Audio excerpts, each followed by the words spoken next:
एक वेगळा कार्यक्रम असतो, पण गुढीपाडव्यानिमित्त तुम्हाला विशेष इथे यावंसं वाटलं त्याचं पण कौतुक आहे तुमचं बरं का. कारण सैफ अली खानचा डायलॉग आहे दिल चाहता मध्ये, तो म्हणतो की केक खाने के लिए हम कहीं भी जा सकते हैं. तसं तुमचं नाहीये, तुम्ही गुढीपाडव्यानिमित्त इथे विशेष आला, त्याचं खरंच महत्व आहे. तर विषय असा आहे, आणि विषय हा फक्त मी बोलणार नाहीये, तुम्ही पण बोलायचं आहे की ज्या महाराष्ट्रात माझा जन्म झाला तसा तुमच्यापैकी काही जणांचा, किंवा तुम्ही वाढला पण असाल त्या महाराष्ट्रात, तर तुमचा जन्म महाराष्ट्रात झाला त्याचा तुम्हाला अभिमान किंवा कृतज्ञता, म्हणजे are you thankful for that. आणि असा विषय, आणि तुमचं मत मला जाणून घ्यायचंय, आणि हो असेल तरी कारण सांगायचं, आणि नाही असेल तरी कारण सांगायचं. आणि हे करण्यामागे काय उद्देश आहे हे पण मला सांगायचं की आपण मागे महाराष्ट्रात जन्माला आलो त्याचा आपल्याला काय वाटतं ते ठीक आहे, पण आपली पुढची पिढी काही तशी नाहीये, म्हणजे ते कुठे कुठे जन्माला आले, तर आपल्याला असं का वाटतं ते सांगण्याचा हा उद्देश आहे. आणि अजून एक गोष्ट मला सांगावीशी वाटते की करमणुकीबरोबर आपण एकत्र जेव्हा येतो तेव्हा फक्त करमणूकच आणि त्या व्यतिरिक्त अजून काय, असा हा विषय घेणं, हे जसं माझ्या डोक्यात आलं तसं अमर सारखी इतर काही मंडळी आहेत जे अलाव करतात या कार्यक्रमामध्ये वेळ देतात, त्यांचा पण आभार की मराठी मंडळ एजबरीमध्ये असे काही विषय थोडेसे करमणूक सोडून दुसरं होऊ शकतं, त्याच्याबद्दल त्यांचे आभार. तर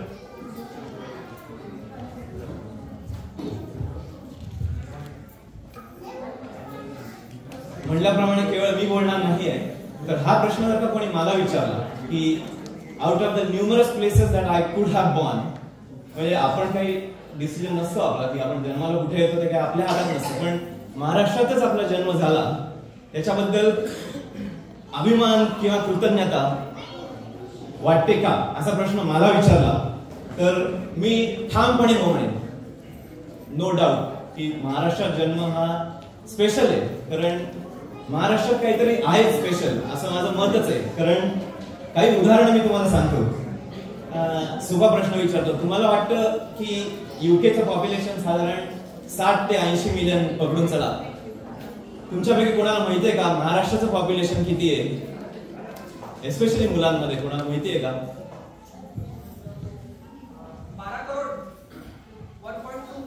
1.2 करोड म्हणजे किती होतं बाबा ते, म्हणजे मिलियन्स मध्ये किती म्हणतात तर मी तुम्हाला सांगतो की युकेच्या पॉप्युलेशनच्या ऍटलीस्ट जवळजवळ 1.5 पट ते दुप्पट 1.5 टाइम्स टू 2 टाइम्स एवढं फक्त महाराष्ट्राचं पॉप्युलेशन आहे. आणि मराठी बोलणाऱ्यांचं पॉप्युलेशन महाराष्ट्रात जर का पकडलं तर ते युकेच्या पॉप्युलेशन पेक्षाही जास्त आहे. आपण नेहमी महाराष्ट्रात जातो पण आपल्याला हे माहिती नसतं.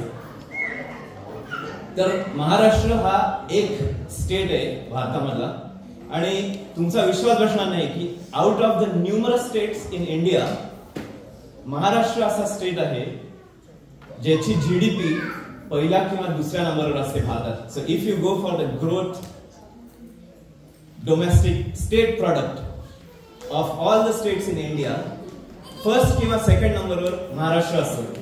आणि यामागे कारण काय? Is it by chance? तर माझं असं मत आहे, it is not by chance. There has to be something, and that is what I am proud of. भारताचं फायनान्शियल कॅपिटल जे आहे ते मुंबई आहे, आणि Reserve Bank of India, national stock exchange सारख्या मोठमोठ्या संस्था पण मुंबईतच आहेत. अख्ख्या महाराष्ट्रापैकी मुंबईतच आहेत. आणि फक्त मराठी उद्योजक नाही, टाटा, अंबानी, महिंद्र, बजाज, किर्लोस्कर, हे काही उदाहरणं मी सांगतो. उदाहरणं उरलेली तुम्हाला द्यायची आहेत. असे उद्योजक पण मराठी किंवा महाराष्ट्रातच आहेत. अनेक आयटी कंपनीज महाराष्ट्रात आहेत, आणि त्यामुळे महाराष्ट्र हा मोठा एक्सपोर्टर पण आहे.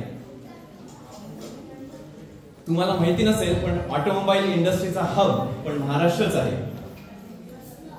आणि अजून एक महत्वाची गोष्ट करमणुकीशी रिलेटेड आहे. दादासाहेब फाळके म्हणून एक जण होते, त्यांनी पहिला चलचित्र म्हणजे मूवी पहिल्यांदा मुंबईत आणला 1900 साली, 1900च्या सुरुवातीला. आणि तेच एकमेव कारण असेल असं मला वाटत नाही, पण त्यामुळे बॉलिवूड जे तुम्ही ऐकून आहात ते पण महाराष्ट्रातच आहे. आणि बॉलिवूडमध्ये मराठी पिक्चर बनत नाहीत, हिंदी पिक्चर बनतात. आणि बॉलिवूडची एवढी मोठी इंडस्ट्री आहे, त्याच्यामुळे क्रिएटिव्हिटी, कला, अभिनय म्हणजे ऍक्टिंग याची कुठलीच कमी महाराष्ट्रात नाहीये. सगळे खान, सगळे कपूर आणि सगळे बच्चन सगळे महाराष्ट्रातच राहतात. आणि या व्यतिरिक्त sorry Dadasaheb Phalke award, you are right, yes.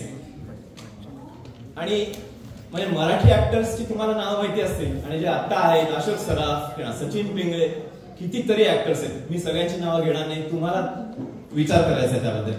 आणि हे तर फक्त मूवी मध्ये काम करणारे झाले. तुम्ही जर का थिएटरकडे गेलात तर देर आर न्यूमरस. आणि इफ यू गो फॉर, म्हणजे पुण्यात जर का तुम्ही राहत असाल किंवा कुठे मुंबईत, तुम्ही जर का थिएटर बघायला गेलात तर you will be blown away by the creativity. संगीत आणि शास्त्रीय संगीत, नुसतं संगीत नाही, सुगम संगीत, शास्त्रीय संगीत, अख्खी मंगेशकर फॅमिली, साधना सरगम सारखी लोक जे तुम्ही ऐकून असाल. बाय द वे, साधना सरगमचं म्हणजे माहेरचं नाव घाणेकर होतं, तुम्हाला माहिती नसेल कदाचित. तर असे अनेक उदाहरणं आहेत आणि त्याच्यामुळे महाराष्ट्र स्पेशल आहे. आणि हे होण्याचं कारण काय, हे बाय चान्स नक्की नाहीये असं मला वाटतं. आणि ही तर आत्ताची आहे. काही उदाहरणं मला थोडीशी जुनी द्यायची आहेत आणि त्यानंतर मी थांबणार आहे आणि त्यानंतर माईक तुम्हाला देणार आहे. तुमचं मत काय आहे त्याबद्दल? तर मराठी माणसाला माझ्या मते प्रत्येक काम चोख करायची एकदम सवय असते. म्हणजे साईड लाईन्स नाही. काही गोष्टी काही लोक ते करतात आर या पार किंवा तुकडा पाडायला पाहिजे, करेक्ट. आणि उदाहरण म्हणजे तुम्हाला सांगतो की 100 वर्ष झाली होती इंग्रजांना त्यांच्या जन्माच्या पूर्वी महाराष्ट्रात येऊन, पण गोऱ्यांना समजलं नाही की काय झालं. एकदम अनरेस्ट कुठनं झाली. 1900 आणि 1800 वर्ष, 1800 आणि 1900च्या सुरुवातीला एवढी अनरेस्ट कशामुळे व्हायला लागली. तर एक इंग्रज भारतात गेला स्टडी करण्यासाठी की एवढा अनरेस्ट झाली कशामुळे. आणि त्यांनी रिसर्च काय करून रिसर्च किंवा माहिती मिळवली आणि त्यांनी सांगितलं की एक फादर ऑफ इंडियन अनरेस्ट ज्यांना म्हणतात तो पण एक मराठी माणूसच होता. आणि I think anybody of you can tell me who that was. तो पण एक मराठीच होता. आता अयोध्येत राम मंदिर झालं, तुम्हाला माहिती असेल. तर ते जेव्हा कार सेवा चालू होती तेव्हा बाबरी मशिदीच्या गुंबजावर चढला होता एक जण आणि गोळी खाऊन मेला, तो पण एक मराठीच होता. त्याच्यामुळे मराठी माणसाचं असं आहे की साईड लाईन्स कधीच नाही. प्रत्येक गोष्टीत पूर्णपणे आणि परिणामकारक त्यांची कॉन्ट्रीब्युशन असते. तर मी खूप बोललो, आता मला तुमच्याकडनं ऐकायचंय. आणि म्हणल्याप्रमाणे सगळ्यांनाच अभिमान किंवा त्याबद्दल कृतज्ञता वाटावी असं नाही, पण तुम्हाला वाटत असेल हो तर त्याचं कारण सांगायचंय आणि नाही त्याचं पण कारण सांगायचंय. Who wants to go first? I think सगळे दुसरीकडे बघायला लागलेत, so I think I'll have to just give the mic to someone. आणि don't feel bad about being wrong. इथे आपण चर्चाच करतोय. मी तर खूप चुका केल्या आतापर्यंत, त्याच्यामुळे you don't need not feel bad about it. Anyone? No? Okay. तर हँड रेज करा. महाराष्ट्रात जन्माला किती लोक आली तुमच्यापैकी? Okay, great. There are a few. तर त्याबद्दल अभिमान वाटणारे किती आहेत? एवढ्या सगळ्यांना त्याचा अभिमान वाटतो, पण काहीतरी तर कारण असलं पाहिजे की नाही. We are not unreasonable. बाकी काही असतील पण we are not unreasonable. Would you like to go?